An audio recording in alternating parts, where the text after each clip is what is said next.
పూరా లోకల్. నరేంద్ర మోడీ ప్రభుత్వం వచ్చినాక 2016లో వాళ్ళు ఒక్కసారి దాడి చేస్తే చోరబడి పది దాడి చేసిన ప్రభుత్వం నరేంద్ర మోడీ ప్రభుత్వం. 2019లో 40 మంది భారత సైన్యాన్ని ఆత్మాహుతి దాడి చేస్తే పుల్వామాలో వెంటనే పాకిస్తాన్ లో చోరబడి సర్జికల్ స్ట్రైక్ చేసిన ప్రభుత్వం నరేంద్ర మోడీ ప్రభుత్వం. ఇవాళ అమెరికా లాంటి దేశము ట్విన్ టవర్స్ మీద Osama bin Laden twin towers బద్దలు చేస్తే ధ్వంసం చేస్తే 3000 మంది చచ్చిపోయారు, 6000 మంది గాయాలపాలయ్యారు. కానీ అగ్రరాజ్యం అని చెప్పుకునే అమెరికాకు ఒసామా బిన్ లాడెన్ ను మట్టుబెట్టడానికి 11 సంవత్సరాలు పట్టేది, 11 సంవత్సరాలు అగ్రరాజ్యానికి.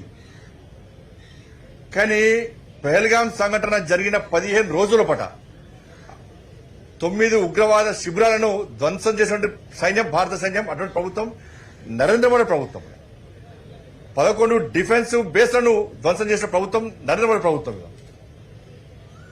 100 మంది ఉగ్రవాదులు మట్టుబట్టే ప్రభుత్వం నరేంద్ర మోడీ ప్రభుత్వం. సామాన్య ప్రజలకు ఇబ్బంది కావద్దని కోరుకుంటాం, అదే పదం కొనసాగిస్తారు. ఇప్పుడు యుద్ధం అయిపోయిందా? ఇప్పుడు అయిపోయిందని ఎవరన్నారు? సాక్షాత్ ప్రధానమంత్రి గారు ఇప్పుడు యుద్ధం అయిపోలే, ఉగ్రవాదం అంతరించే వరకు పాకిస్తాన్ ఉగ్రవాదులను వాళ్ళ దేశం నుంచి పెంచి పోషించకుండా ఉండేంత వరకు ఈ యుద్ధం నిరంతరం కొనసాగుతూ ఉంటది. ఆపరేషన్ సింధూర్ ఆగిపోలేదని చెప్పి సాక్షాత్ ప్రధానమంత్రి గారు చెప్పారు. కాబట్టి ఇటువంటి పరిస్థితుల్లో మొన్నటిదానికన్నా జెండా పట్టుకోనంటుంది, మోడీ గారు సహకరించవు, ప్రభుత్వం సహకరించమంటుంది. మరి ఈ కామెంట్స్ ఏం చేయాలా? ఫక్తు కాంగ్రెస్ పార్టీకి ఎప్పుడు కూడా దేశానికి వ్యతిరేకంగా మాట్లాడే ఒక ఫ్యాక్షన్ గా మంది కాంగ్రెస్ పార్టీకి. ఇందిరాగాంధీ అంటారు.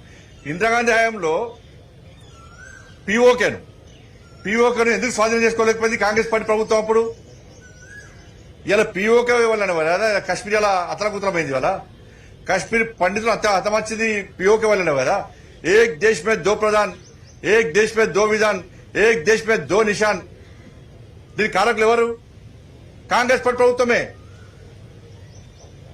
ప్రజలు నవ్వుకున్నారు, అరే ఒక్క దేశంలో 2 ప్రధానులు ఏంది, ఒక్క దేశంలో 2 రాజ్యాంగాలు ఏంది, ఒక్క దేశంలో 2 జెండాలు ఎగరడం ఏంది? దీని కారకులు ఎవరు? కాంగ్రెస్ పార్టీ.